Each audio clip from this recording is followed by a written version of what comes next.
I feel like Lanterns Episode 2 just made the mystery surrounding Rushville, Nebraska way bigger. For example, not only do we now know that there's a Manhunter hiding somewhere in town, but we also now know that the mysterious Benefactor has technology that even Hal Jordan has never seen before. We take a trip to the town's hospital that feels brand new, but it's also basically empty. We meet Antaan and his people, who are now threatening to wipe Rushville off the map if John doesn't find this Manhunter within 48 hours. We also get our first introduction to Sinestro, who somehow already knows who John Stewart is. And speaking of John, he can casually do something with the Green Lantern construct that even Hal doesn't understand. So yeah, we have a lot to talk about. Now, before we really get into the meat and potatoes of this episode, I want you all to keep the title of the episode in mind because it gives away what episode 2 is really about. The title of episode 2 was Trust Fall.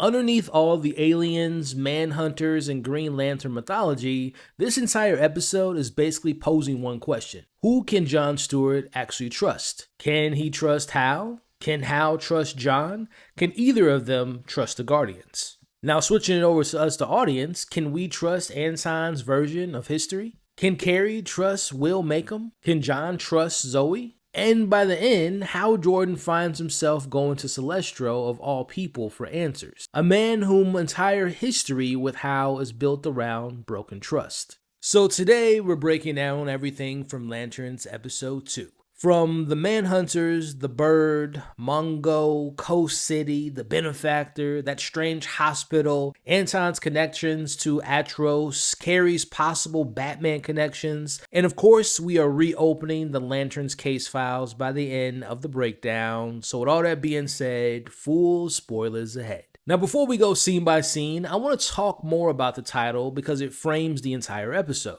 Now, a trust fall is basically an exercise where you give up control. You fall backwards and you trust someone else to catch you. Knowing that, think about how almost everybody in this episode is doing some version of that.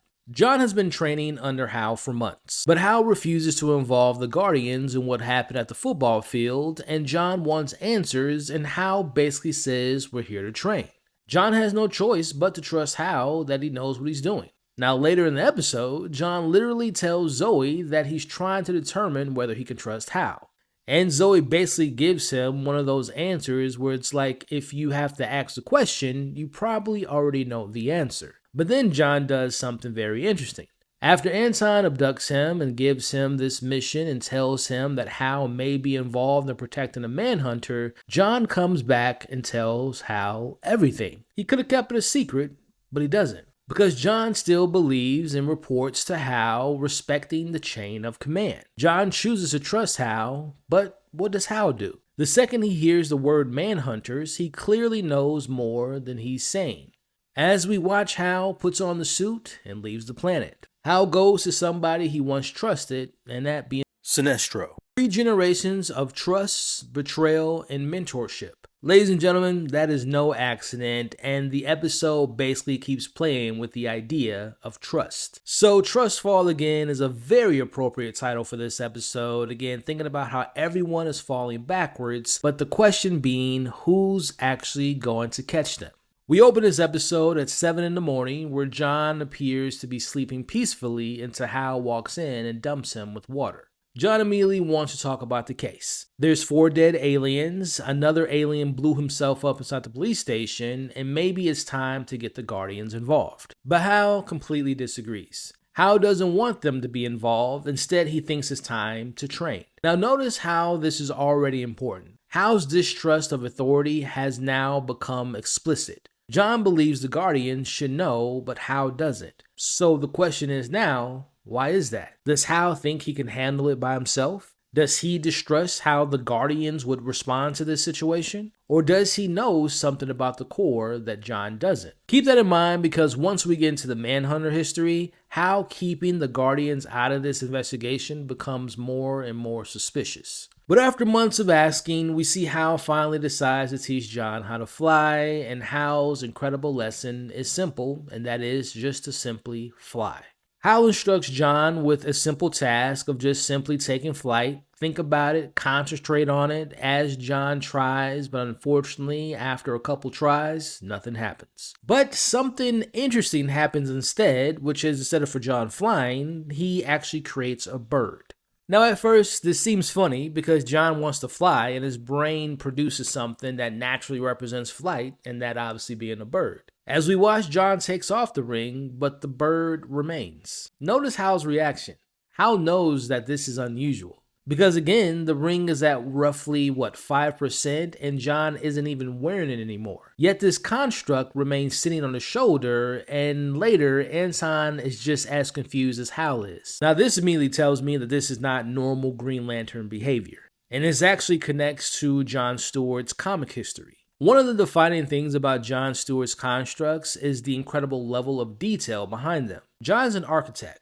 So when John Stewart creates something, he doesn't just imagine what the outside looks like, he understands its structure and how all the pieces work. Traditionally, his constructs can be much more detailed because his mind naturally builds things from the inside out. Now obviously Green Lantern's powers come from willpower, so this scene is telling us that John's willpower is actually extraordinary. He can somehow sustain this bird even when normal circumstances suggest the construct should disappear. But here's the thing, Hal doesn't congratulate him or even express how unique this is, and we'll talk about more of this a little bit later.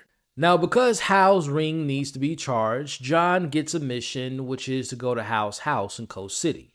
Now, for my comic fans out there, obviously we know that Coast City is important because traditionally this is where Hal Jordan's home is, and it's one of the major Green Lantern locations. Now, because John still can't fly, Hal has already booked him a plane ticket, which means that Hal knew that his flying lesson might go badly. Now, John also has another assignment, which is to keep the bird alive, and if the construct disappears, well, then John simply fails. Now, while John heads towards Coast City, Hal returns to the football field where the mystery begins to change. Hal passes through the metal detector and nothing happens. Clearly, this isn't working like a normal metal detector does. We watch as Hal heads into town, which is strangely empty. Eventually, he realizes that everyone is inside of a town hall meeting trying to figure out whether they should reschedule the football game.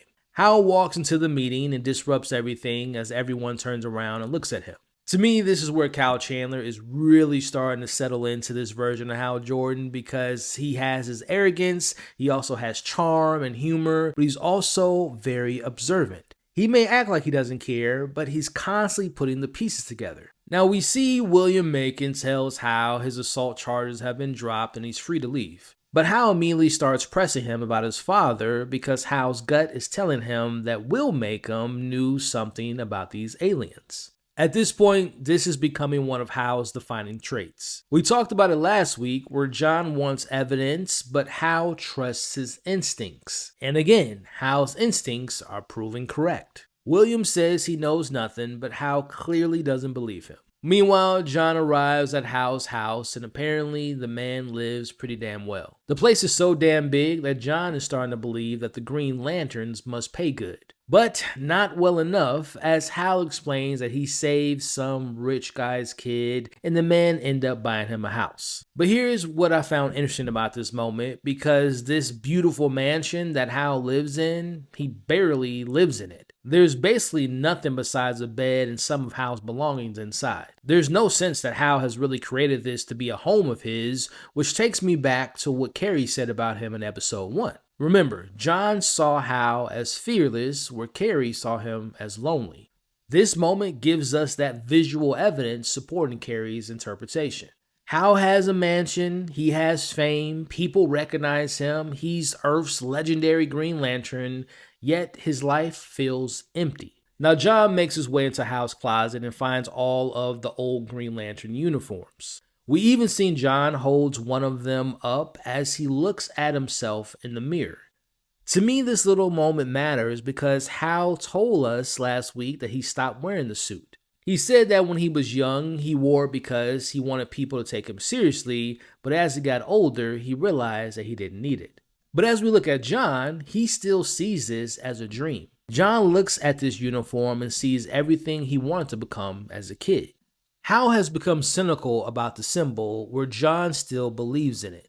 2 generations, same Green Lantern mythology, but very different relationships with the actual suit and what it means to be Green Lantern. Now here's where we get one of my favorite Easter eggs of the episode, and this is where we see John finds the vault where Hal keeps his Green Lantern battery. Of course, we know he can't open it, so we see Hal gives him the password, which is Mogo Doesn't Socialize. Now, if you know, you know, but if you don't worry, because I got you. Mogo is one of the strangest yet coolest Green Lanterns in the DC comics, because Mogo is literally a planet, a sentient planet who is also a member of the Green Lantern Corps. And the whole Mogo Doesn't Socialize is actually the title of Mogo's first comic appearance in Green Lantern issue 188. So Hal using that phrase as his password is such a deep cut Easter egg. And again, what I've enjoyed about every single Easter egg we got so far, and we'll talk about more of them later in this breakdown, I love how the show uses them because it doesn't stop everything that's happening in the scene and it doesn't have like Hal look at the camera and explain what Mogo is. It's just a nice little moment for comic fans to catch it, and something I appreciate. But back to the scene, we see Hal tells John that the battery is stored inside a pocket dimension as John sticks his hand inside the pitch black dimensional space and he feels around to find it. Now, for my DC fans out there, this is yet another example of a pocket dimension showing up across the DCU. We've already seen how dimensional concepts have become important elsewhere in the universe, whether that be Peacemaker Season 1 and Season 2, and of course we remember what happened in Superman, and now Hal uses it as a storage closet. I don't necessarily think this means that all the technologies are connected, but it does let us know that the pocket dimensional technology is becoming part of the basic language of the DC universe. Now, after finding the lantern, John isn't allowed to leave just quite yet because he was also tasked with feeding Hal's pet by the name of Earl. And based on seeing some of the destroyed spoons, I immediately knew that Earl wasn't some type of small hamster. We see John opens the greenhouse door and finds what basically looks like some alien flower creature. Now, from everything I can tell, Earl is just Earl. He doesn't have any comic ties, at least for now. Now, back in Nebraska, we see Hal does something completely normal, which is stealing a bunch of dead alien corpses and drives them back to the stadium.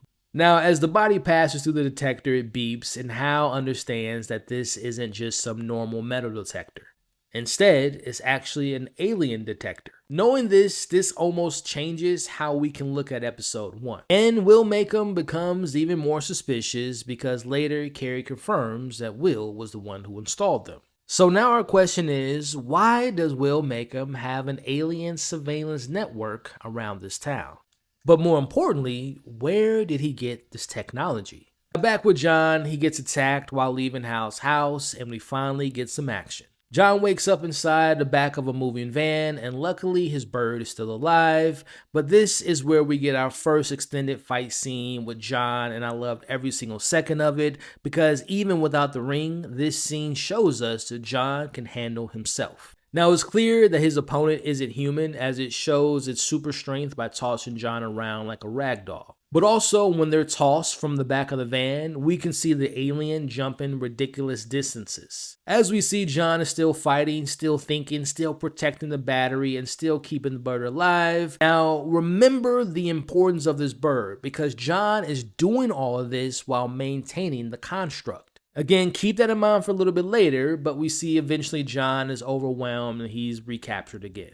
Now, back in Rushville, Kerry catches Hal driving around with the aliens in the back of his car, and I love this moment because you can see the wheels turning in his mind, trying to come up with an excuse about what's going on in the car. But we see Hal cuts the BS and tells Kerry what he discovered about the detectors and how they can identify aliens. But to Hal's surprise, Kerry already knew about them, and she tells him that Will was the one who put them there. She claims that this is all a part of her father-in-law's obsession with aliens, but Hal, being Hal, doesn't buy it. Hal explains how he's traveled across the galaxy and he's seen advanced civilizations and all these different technologies, but he's never seen technology like this before. So they come up with a compromise where she'll take Hal back to Will's compound, except that she'll do all the talking.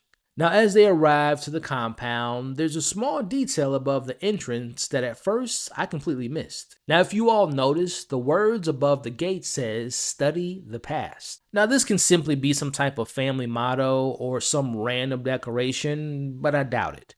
In an episode where we later learn that the Manhunters are essentially part of the Guardians' buried past, I don't think that this is some type of random coincidence. The deeper we get into this mystery, the more it feels like what's happening in Rushville, Nebraska doesn't actually start with those 4 dead aliens on the football field. Which brings us to one of the biggest questions coming out of this episode, which is, who is Will Makeham's mysterious benefactor? Now, Will repeats his philosophy that we heard last week about aliens, colonizers, and protecting Earth, as Hal dismisses Kerry's instructions on letting her do all the talking. Now, in this conversation, Will confirms that his benefactor is the one who supplied the alien detection technology. Again, who is this benefactor? Because whoever this person is, they clearly have money, land, weapons, a private armed force, and technology advanced enough to impress Hal Jordan. But more importantly, they clearly have interest in monitoring aliens around Rushville. So before moving on, let's take a moment to theorize about who this benefactor could actually be. First and foremost, the benefactor could actually be the Manhunter. Think about it. Hal has traveled across the galaxy and even he doesn't recognize this type of technology. Again, later we're going to learn about the Manhunters being ancient synthetic beings capable of infiltrating civilizations. So what better way to hide on Earth than to find a paranoid human who's terrified of aliens and convinces him you're helping him protect the planet from them? Because what if Will thinks he's hunting aliens, but in reality, he's actually protecting one? And that right there could completely change how we look at these alien detectors. What if they're not actually there to protect Rushville, but instead there's some type of early warning system for the Manhunter whenever an alien enters into town looking for it? Which, speaking of looking for it, the person that always seems to pop up when John is isolated is Zoe. Zoe could actually be both the Manhunter and the Benefactor, secretly feeding Will the technology while hiding right underneath his nose. But now let's throw in some Hail Mary theories, and let's say that the Benefactor is someone maybe named Bruce Wayne, or Oliver Queen, or even Lex Luthor, just some food for thought. But in reality, I honestly think the Manhunter connection is the much more clearer theory right now. But again, considering the words "study the past" are literally hanging over the entrance of this place, I do think this location is still one of the biggest mysteries of the story so far. Now, getting back to the scene, we see Hal refuses to leave the property as Will warns him that someone in the guard tower is aiming a rifle right at him. But leave it to Hal to use his greatest weapon as a cover, basically saying without saying it, "But I'm a Green Lantern, what are you going to do about it?" Well, they actually shoot Hal, as Hal thought that he could call their bluff for not knowing that his ring was almost dead. But here's something I want to put into the conversation. Notice how we never really get to see the identity of the shooter. Think about what happens to Hal at the end of last week's episode in 2026, assuming that that was Hal. Hal was found with a bullet through his head. Now, am I saying the same person that shot Hal in this scene is the same person that shot Hal in 2026? Not necessarily, but we now know that this unknown shooter at the ranch and Hal, 10 years later, Hal gets a gunshot and the ranch is destroyed. So to me, that is enough for me to keep that in my memory bank. Now back with John, he wakes up surrounded by a group of aliens led by their leader by the name of Antaan. He's immediately interested in the bird as he asks how is John maintaining the construct without a ring. Again, everyone who understands lantern technology is looking at John like this shouldn't be possible. Antaan realizes John has extraordinary willpower, and rather than torture or kill him, they actually want to recruit John. He goes on to explain that there is something hiding in Rushville that they believe is more dangerous than anything John understands, which is a Manhunter. So it's important to clear up that a Manhunter isn't the same as Martian the Manhunter of the Justice League, because they're completely two different things. The Manhunters are actually incredibly important to the Green Lantern history. Before the Guardians created the Green Lantern Corps, they tried something else, which were the Manhunters. Robotic peacekeepers designed to impose order across the galaxy, basically Green Lantern Corps version 1, but unfortunately it all went horribly wrong. The Manhunters eventually became brutal, authoritarian killing machines. Their interpretation of justice became control, punishment, and extermination. So eventually, the Guardians replaced them with living Green Lanterns capable of judgment, morality, and free will, which already makes this extremely relevant to our episode. Remember, this episode is all about trust. And the Guardians have apparently made some terrible decisions throughout history, so when Antaan says that he can't trust them, maybe John shouldn't immediately dismiss him. Antaan explains that the Manhunters can infiltrate society by taking different forms. They can also create advanced technology and disappear among civilizations.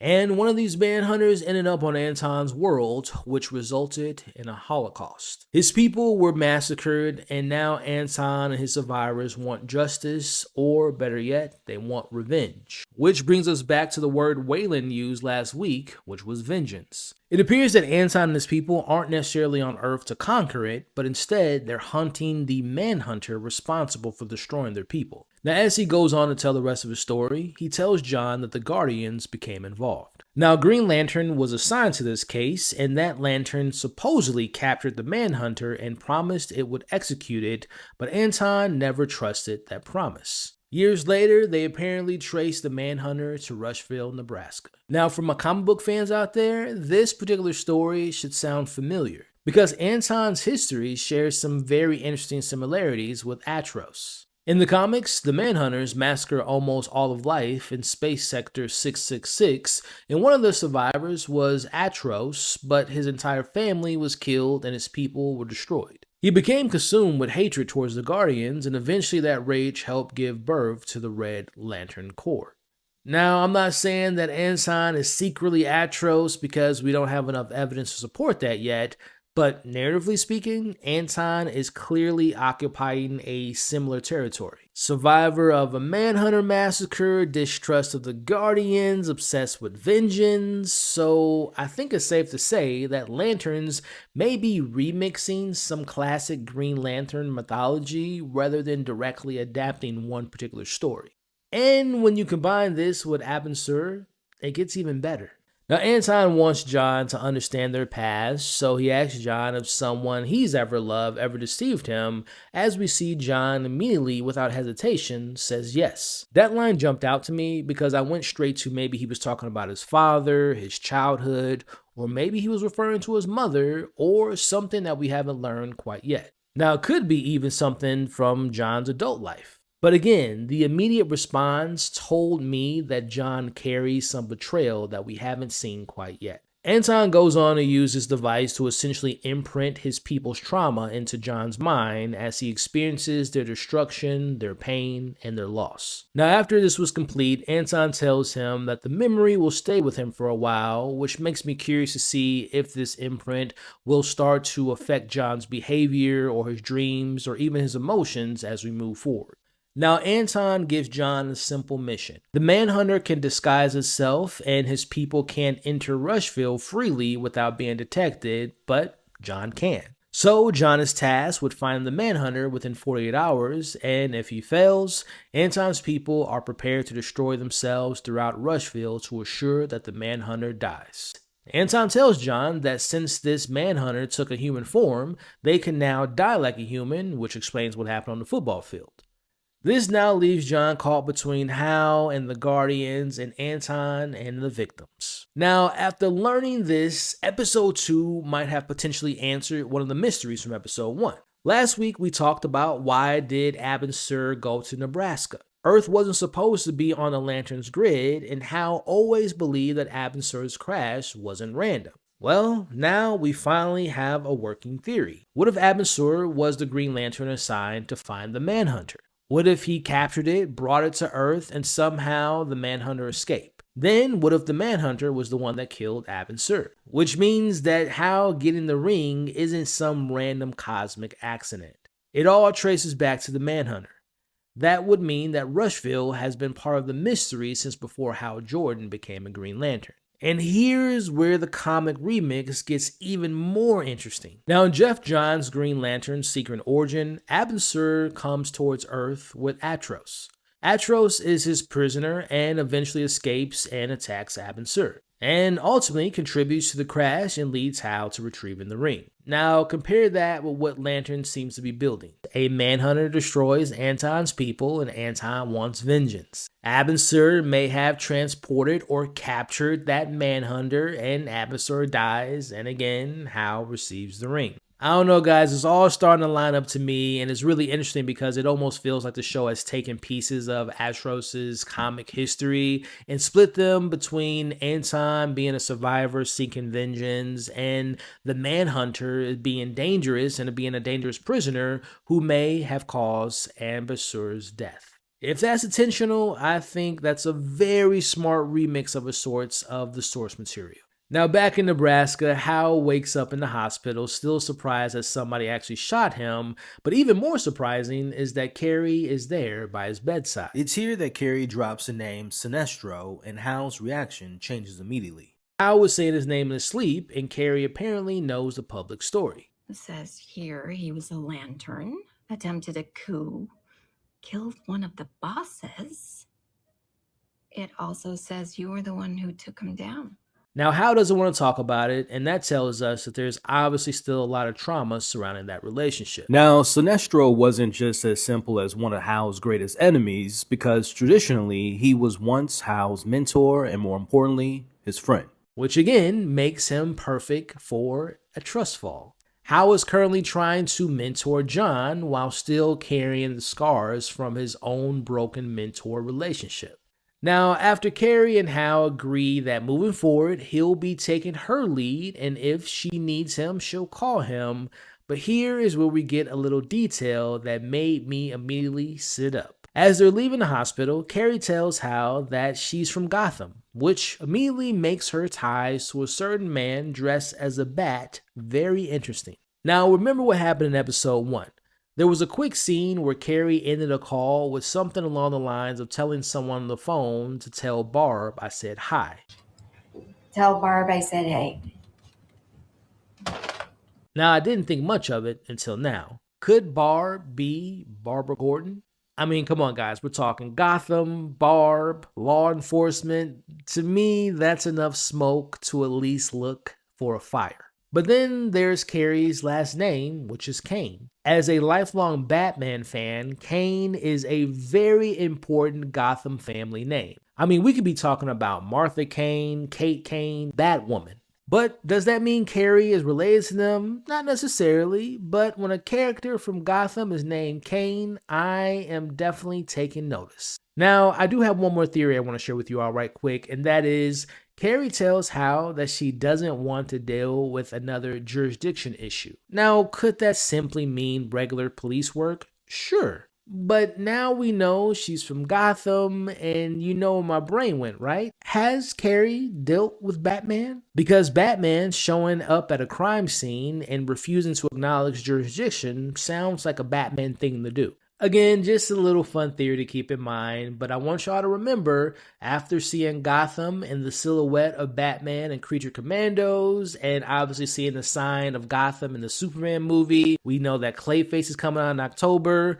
I'm just saying, it's safe to say that the DCU is getting closer and closer to finally revealing its Dark Knight. Now, I do want to bring up something that is oddly strange about the hospital. As Hal signs himself out, he notices that he's the only name in a sign-up sheet, and it doesn't stop there. Now, as they walk through the hall, Hal notices that there's no other patients or even other people and no activity in a working hospital where even the equipment looks brand new. Now, Kerry blames this on just this being a small town situation, but I think we're all going to call BS on that. Clearly, the show wanted us to notice this.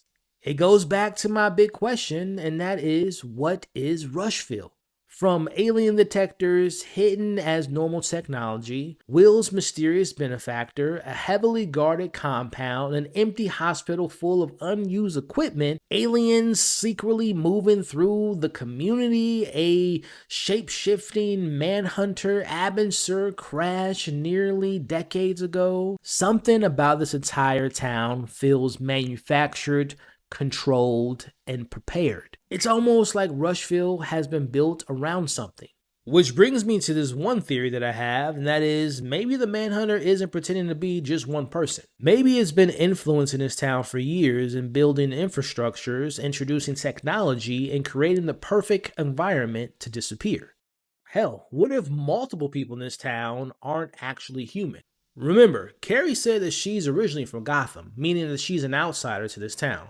So maybe I've been asking the wrong question this whole time. Instead of asking who in Rushville is the Manhunter, maybe I should be asking what the hell is Rushville? Now, as we come to the end of this episode, John eventually makes his way back to Rushville, and the bird is still with him and alive. And just like last week at the bar, Zoe happens to be at the same diner when John is isolated. John wants to address what happened between them, as he wants to make it clear that if he would have known that she was a married woman, that he would not have slept with her. Now John goes on to ask about their relationship, as Zoe gives us some more insight into her marriage. She understands exactly who her husband is, that he's got money, he's got power, and she's basically saying that they chose each other. Which makes this family even more interesting to me, because I'm becoming convinced that both of them operate a lot more with intent than they initially appear to. The conversation pivots when Zoe asks about Hal, and John says that he's been trying to figure out whether he can trust him or not. Again, I hate to sound like a broken record, but the title yet again proves its importance to the main theme of this episode, and again, that being trust. And like I mentioned earlier, Zoe's response comes down to if you're wondering whether you can trust someone, that may already tell you something right there. Now John finally meets back up with Hal. As he gives him the battery, we finally get the oath, and notice how brightest day and blackest night. No evil shall escape my sight. Let those who worship evil's might beware my power. Green Lantern's light. Recites it. It almost felt like he was tired, but also notice how the lantern itself was used in this episode by both characters. The difference in how John and Hal treat the power battery tells us so much about both of these characters without the show ever having to spell it out. John protects his thing with his entire life. Hal entrusts him with this, so John treats that responsibility almost like it's sacred. But then we look at Hal. He gets back the lantern and basically speed runs through the Green Lantern oath like a hungry kid trying to get through prayer at Thanksgiving dinner. Again, I just love that contrast.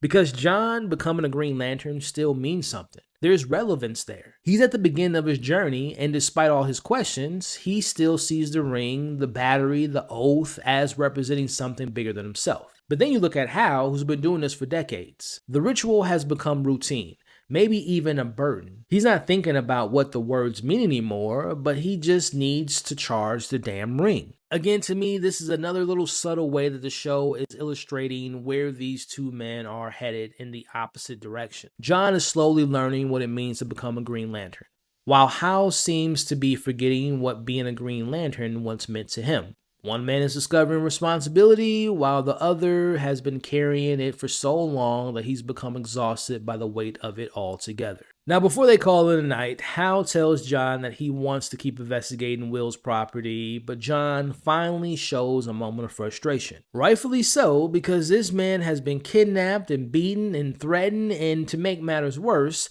Hal has turned his rental car into an alien morgue. John finally tells Hal everything. Antaan, the Manhunter, the 48-hour deadline, and the theory that Hal helped hide the Manhunter. This was a great character moment to me because it shows that John doesn't keep secrets. Even when he doubts Hal, he respects the chain of command. Hal assures John that he had nothing to do with hiding the Green Lantern, but he also confirms that he was right to follow his gut. Rushville, Abensur, the aliens, and now the Manhunter. Hal's gut has been telling him for decades that something was wrong about how he got the ring, and now he's finally got his explanation. Abensur might have been tracking the Manhunter, and perhaps the Manhunter was the cause of his death. Now, before they go their separate ways and head off to bed, Hal asks John why the bird. John doesn't make a big deal out of it. He just says that it was a bird, but I don't believe him. There's definitely got to be some type of emotional meaning behind this construct. Because again, the Green Lantern constructs come from imagination. John didn't randomly create a bird, but his mind chose that image when trying to fly. And if the bird is somehow connected to someone John lost, that might explain why his willpower is strong enough to keep it alive. Now, John finally makes the bird disappear and heads on to his room. Meanwhile, after learning about the Manhunter, Hal puts the Green Lantern suit back on. Remember what he said last episode. He doesn't wear it anymore, yet now he puts it back on, which to me means that this investigation has officially gotten so serious enough that Hal Jordan must become a Green Lantern again, as we see he flies into space. Hal arrives at a prison and walks towards a cell. Sinestro. Hal. Before moving on, I will state that my two biggest issues of this episode was a visual issue, and that is I am not a fan of Hal Jordan's suit. Like, it just looks like a biker suit. It reminds me of the early 2000 X-Men suit. I'm just not a fan. Maybe as time goes on, I'll like it more, but right now I just don't like the aesthetic. The shoulders look too big. It just looks weird. And then the second thing that I wasn't a fan of, and I said this when I did a trailer reaction to the first official trailer, I don't like the look of Sinestro. Just looks like red paint on his face. But again, maybe as we spend more time with these characters, we spend more time with the suit, maybe I'll adjust to it. But as of right now, I just don't visually like the looks. But going back to the scene. Tell me what you know about Manhunters. If one still existed, they'd be the second greatest threat you're currently facing. So why don't you tell me about John Stewart?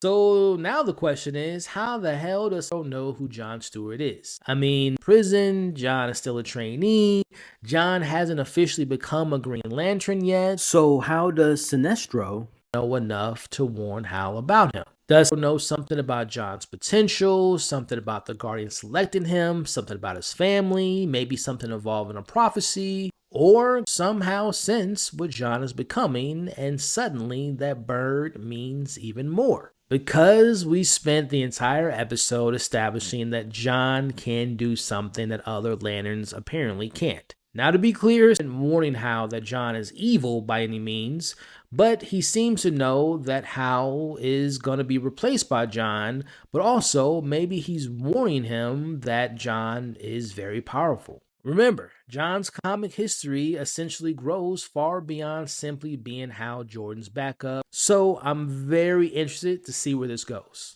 Alrighty, y'all, episode 2 has given us so many answers, but in a classic form of any mystery show, when you get answers, you get 7 more questions, so let's update the case files. Starting with, why was Abner in Nebraska? Well, it appears that he may have been tracking or transporting a Manhunter. Now, did something kill Abner? Well, right now it seems like our main suspect is this missing mysterious Manhunter. Now, based on this episode, one of the major questions is, why are Antaan's people in Rushville? Well, the answer is they're hunting the Manhunter responsible for massacring their people. What did Wayland mean by vengeance? Well, it seems to be revenge for the genocide. Now, obviously, one of our big questions is who is the Manhunter, which is unsolved, and now probably one of the biggest mysteries out of this episode. We also have the big question on who employs Will Macon. That's still unsolved, but now we might have the Benefactor being Zoe, the Manhunter, Bruce Wayne, Lex Luthor, and so many other possibilities. Now, as I mentioned earlier, what's going on with Rushville, right? Alien detectors, empty hospitals, benefactors, manhunters, something just isn't right. And of course, one of the big questions is what makes John Stewart so different? Who shot Hal in the ranch? That's an unknown person, but did it have any connections to the 2026 fate of Hal Jordan? And last but not least, we gotta talk about Kerry's Gotham history. Gotham, Barb, Kane, nothing's confirmed yet, but we're watching and keeping an eye on her. And of course, before we wrap up, who killed Hal Jordan? That's still unknown, if he's even dead. And of course, where is his ring? Now, as far as my review goes for the episode, putting the theories aside for a second, I really enjoyed episode 2. Like, I think the mystery is getting stronger. Episode 1 gave us this really interesting small level, small town murder investigation, where episode 2 starts to open up the door to the larger Green Lantern mythology without abandoning the grounded tone, and that's exactly what I'm loving so far. Now, as far as performances go, I am loving Aaron Pierre's performance so far. Like, I'm really enjoying John's journey, especially in this episode. He's still controlled, he's still disciplined, and he's still trying to not show any fear.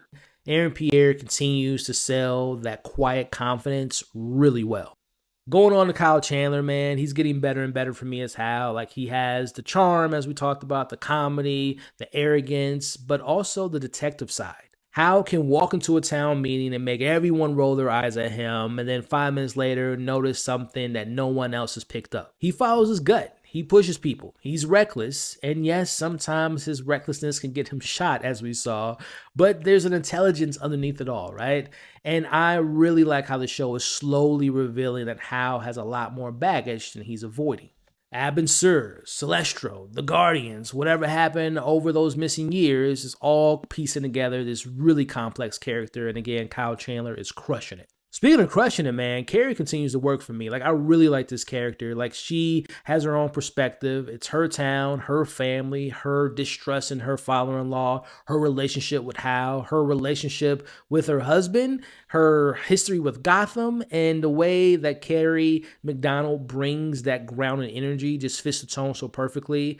And I don't want to miss out that there's some tension going on, right, between Hal and her, and it might be more one-sided, that Hal seems to be the one flirting and might be more interested than she is, but there's definitely something there that I'm interested in seeing if there is a romance to grow as the show goes on. All right, so as we wrap this thing up, just a little sneak peek behind the curtain. I was lucky enough to get episode 1 in advance, as, you know, being a critic, but unfortunately HBO had some leaks going on a couple months ago, so they decided to make the other episodes limited, which, you know, it is what it is. So moving forward, depending on my schedule, these breakdowns were either drop Monday evening or Tuesday afternoon at the latest. So with that being said, if you all enjoyed this week's breakdown and you want me back every single week doing exactly this, which is breaking down the story, the characters, the common connections, updating the case file, so on and so forth, make sure to support this video, man. It will mean a lot to me, especially if you're on YouTube. Please consider hitting the hype button. Please also consider hitting the like button. Share this video, but also share your thoughts and your theories about this episode. And please consider subscribing to the channel if you all are new. Now, for my podcast listeners, if you're listening to this, I appreciate you all, whether that's on Apple or Spotify or wherever you get your podcasts from. Like the podcast, share your thoughts, consider following the podcast, and if you can give me a 5-star review, I would greatly appreciate it. Alrighty, y'all, don't forget, you all are awesome. Stay safe, and I'll catch you all in the next breakdown. Take care.